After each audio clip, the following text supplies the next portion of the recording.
Sebelumnya Assalamualaikum warahmatullahi wabarakatuh. Kali ini kita akan membahas tentang jaringan otot dan persendian dari anatomi fisiologi prodi gizi. Sebelum itu kita kenalan dulu yuk.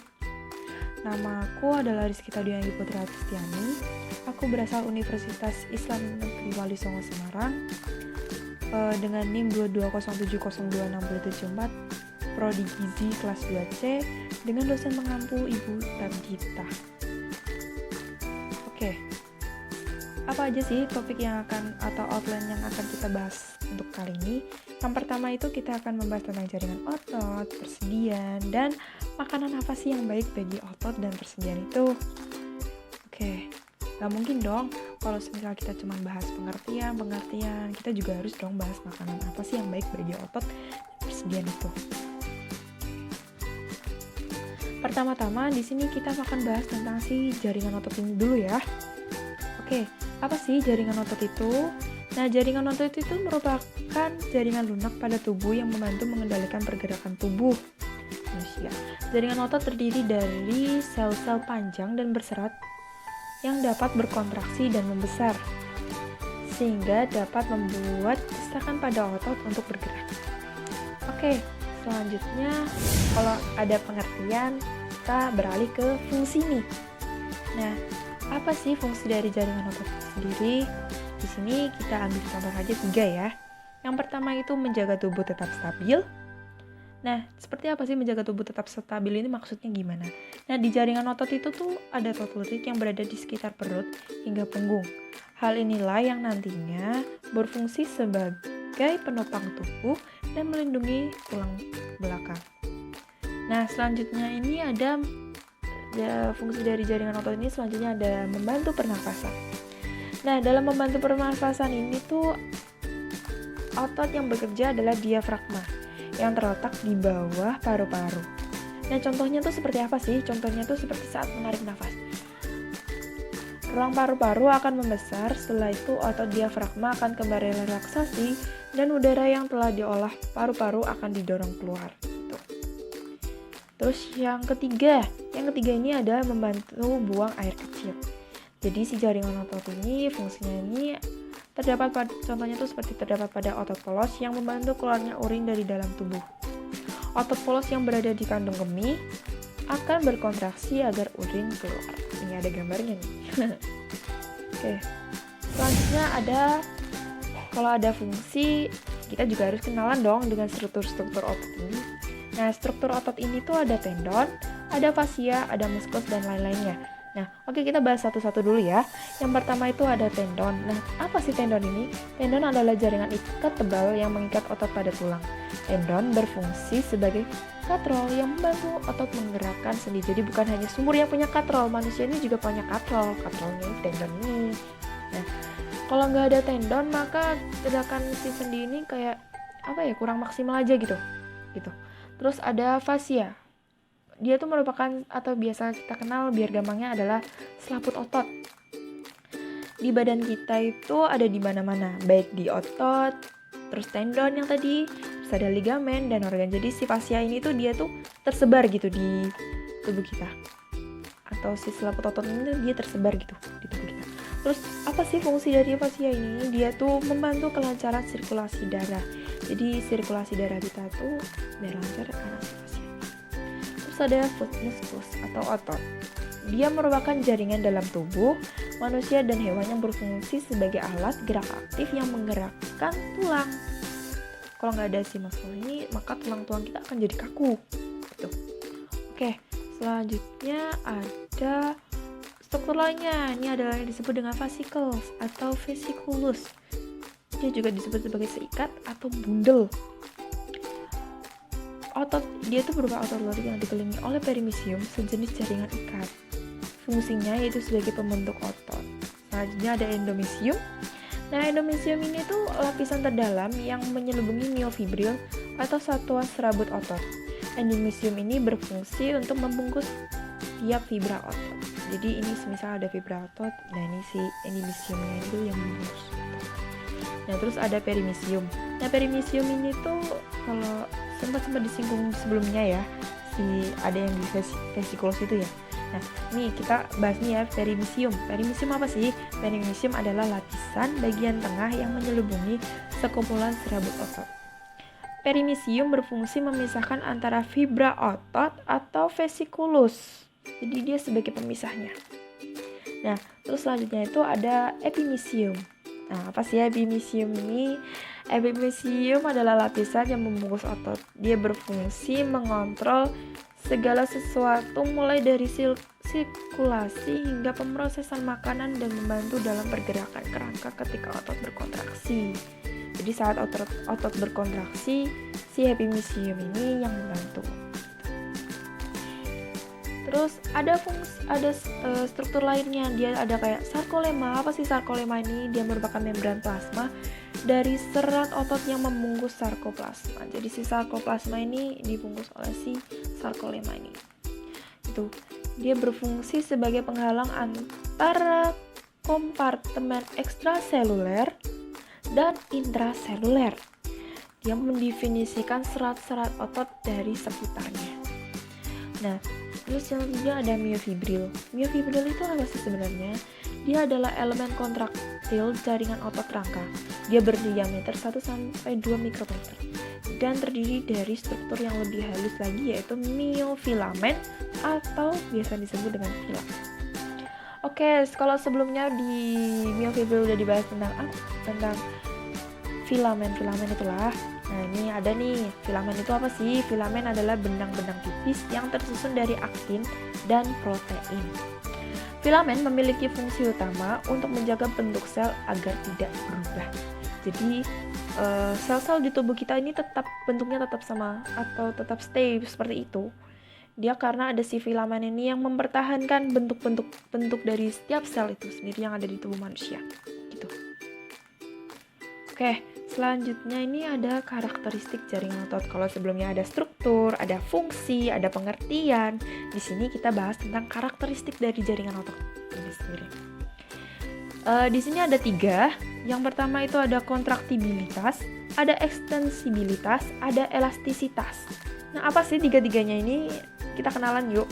Kontraktibilitas itu kemampuan otot untuk memendek dari yang ukuran semula atau berkontraksi. Terus ada ekstensibilitas. Ekstensibilitas kemampuan otot dalam hal memanjang dari ukuran semula atau berelaksasi. Jadi sebelumnya ada berkontraksi, pasti ada berelaksasinya. Tuh. Terus selanjutnya ada elastisitas. Dia itu merupakan kemampuan otot dalam kembali pada ukuran semula. Jadi semula kita berkontraksi si otot, terus ada berelaksasi, baru dia akan kembali ke bentuk semula. Nah, hal ini tuh akan berjalan berulang-ulang terus. Jadi nggak bisa dipisahin satu-satu gitu. Jadi dia akan sepaket gitu loh. Oke, selanjutnya di sini ada jenis otot. Mungkin di SMA dulu pernah dengar tentang si jenis otot ini. Ada otot polos, otot jantung, ada otot rangka. Nah, apa sih dari ketiga ini? Di sini ada otot polos. Otot polos itu merupakan otot yang tidak berlurik dan involunter. Involunter itu dia seperti cara kerja. Involunter itu tidak di bawah kendali sadar. Gitu. Jadi dia bekerja secara tidak di bawah kendali sadar. Terus ada selanjutnya ada otot jantung. Otot jantung disebut juga sebagai otot serat lintang. Dia itu secara involunter tidak di bawah kendali sadar. Karakteristik otot ini itu hanya ada di jantung. Jadi kayak di lain-lainnya nggak ada. Terus otot rangka. Otot rangka merupakan otot lurik, yaitu secara volunter atau secara sadar dan melekat pada rangka. Jadi setiap rangka itu ada otot lurik.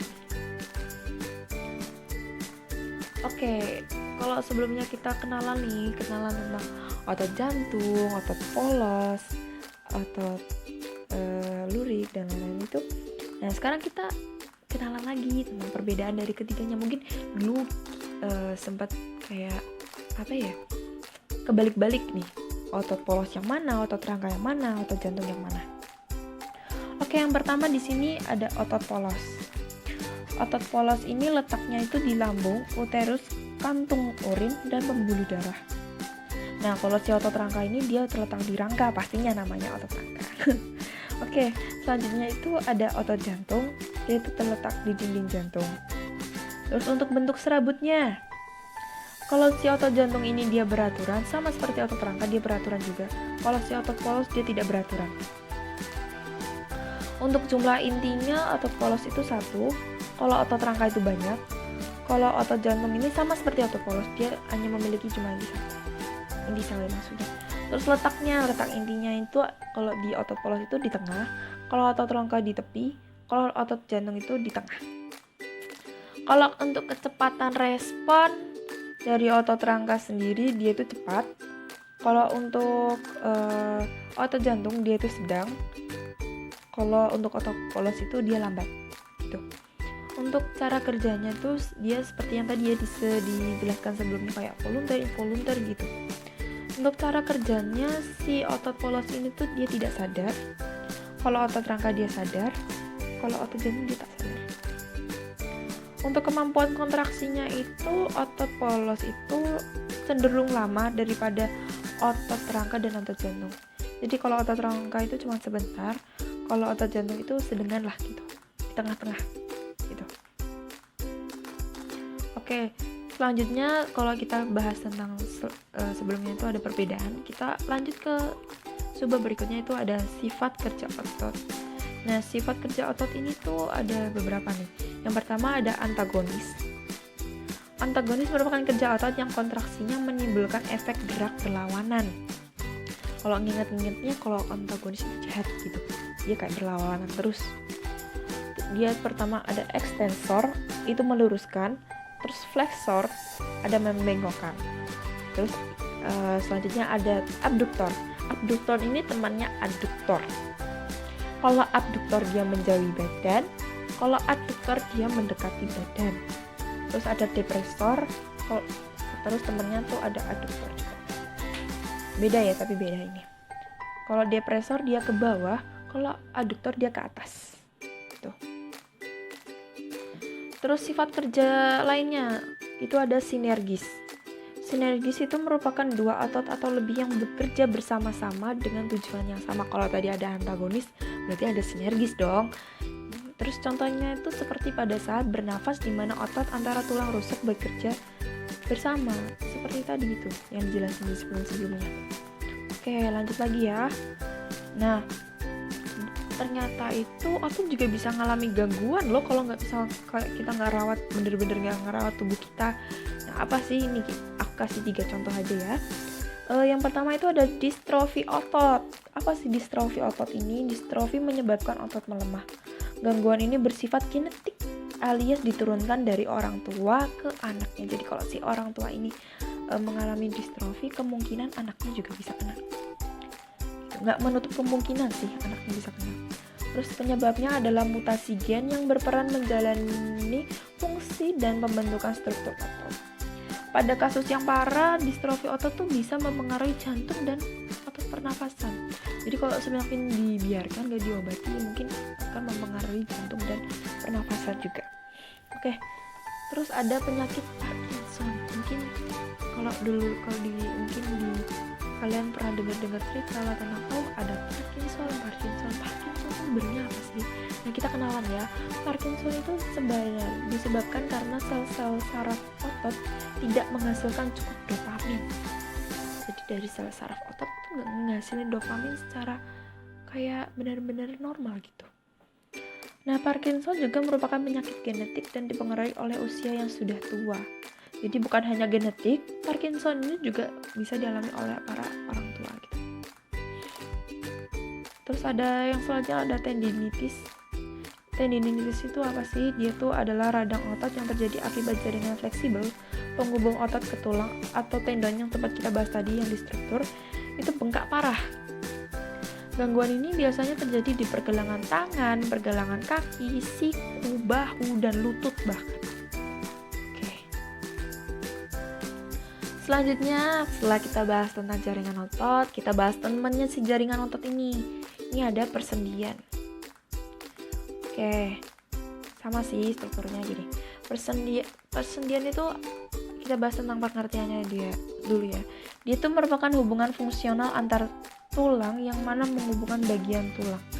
pada sistem skeletal, di mana dalam hal ini memungkinkan tubuh untuk bergerak sebagai respon dari kontraksi otot. Jadi ada, kalau di otot tuh mesti ada sendi. Tuh. Oke, apa sih komponen penunjang sendi? Nah nih, kita bisa lihat, mungkin perhatiin gambarnya ya. Di sini ada yang aku jelasin. Pertama-tama itu ada ligamen. Ligamen itu berfungsi untuk menghubungkan bagian luar ujung tulang agar menyatu dengan sendi dan menjaga agar tidak terjadinya perubahan lokasi sendi dan tulang ketika bergerak. Jadi biar nggak mengalami lokasi. Terus selanjutnya, kalau ada ligamen pasti ada kapsul. Nah, kapsul sendi itu berguna untuk menghubungkan dua tulang pada sendi. Nih, jadi di tengah-tengah, dia di tengah-tengah si kapsul ini. Di sini tuh kayak ada kapsulnya gitu loh. Ada kapsulnya. Terus ada tulang rawan hialin. Nah, tulang rawan hialin itu bagian yang melapisi kedua ujung tulang, berfungsi menjaga tulang dari benturan. Jadi kalau kita ada kena benturan atau sesuatu kecelakaan, nah si tulang rawan hialin inilah yang nanti melindungi, menjaga tulang dari benturan. Jadi nggak langsung kena gitu. Terus ada cairan sinovial. Dia itu merupakan cairan pelumas pada ruang sendi. Oke, selanjutnya kita bahas tentang jenis-jenis persendian. Oke, kalau kita lihat dari berdasarkan kemampuan bergerak, dia ada sinartrosis, amfiartrosis, ada diartrosis. Apa sih ketiga ini? Nah, sinartrosis ini tuh disebut sebagai persendian yang tidak dapat digerakkan, atau biasa disebut dikenal lah tentang sendi mati. Misalnya tuh pada tengkorak manusia. Itu tengkorak manusia ini tuh dia tuh termasuk sinartrosis atau sendi mati. Terus ada amfiartrosis. Disebut sebagai persendian yang dapat sedikit bergerak, misalnya pada tulang pergelangan tangan. Itu termasuk amfiartrosis. Terus selanjutnya ada diartrosis. Dia itu disebut sebagai persendian yang dapat bergerak bebas. Sendi gerak. Kita kenalnya dengan sendi gerak. Nah, misalnya itu kayak waktu dulu SMA ada sendi peluru, sendi pelana, putar, engsel, dan masih banyak lagi. Oke, kita kenalan yuk sama sendi-sendi ini. Yang pertama itu ada sendi peluru. Sendi peluru itu apa sih? Dia merupakan hubungan antar tulang yang bisa melakukan gerakan ke semua arah. Biasanya terdapat pada tulang gelang panggul, tulang paha, gelang bahu, dan lain-lain. Ini gambarnya seperti ini nih, sendi peluru. Oke, terus ini kita ada sendi engsel. Kalau bayangin sendi engsel itu dia kayak pintu. Jadi buka tutup gitu. Sendi engsel merupakan hubungan antar tulang yang bisa melakukan gerakan satu arah mundur atau maju. Biasanya terdapat pada siku, lengan atas dan lengan bawah nih. Di siku kalian ini ya, ini tuh sendi engsel. Jadi kayak pintu. Kita bayanginnya kayak pintu. Buka, tutup kayak engsel pintu gitu. Oke, selanjutnya ini ada si sendi putar. Dia merupakan hubungan antara tulang yang bisa melakukan tulang yang satu dapat mengelilingi tulang lainnya sebagai inti poros. Biasanya terdapat pada persendian tulang hasta. Oke, selanjutnya ini ada sendi pelana. Dia yang termasuk sendi gerak atau diartrosis. Oke. Dia merupakan tulang yang dapat memungkinkan terjadinya gerakan tulang kedua arah yang bisa saling tegak lurus daripada gerakan orang yang sedang naik kuda. Kalau kita lihat orang naik kuda gitu bayangannya, biasanya terdapat pada ruas ibu jari dan telapak tangan.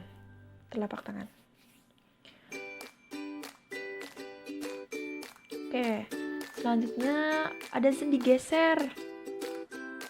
Sendi geser merupakan sendi yang memiliki gerakan 4 arah, di mana sifatnya bergerak, bergeser, serta tidak berporos.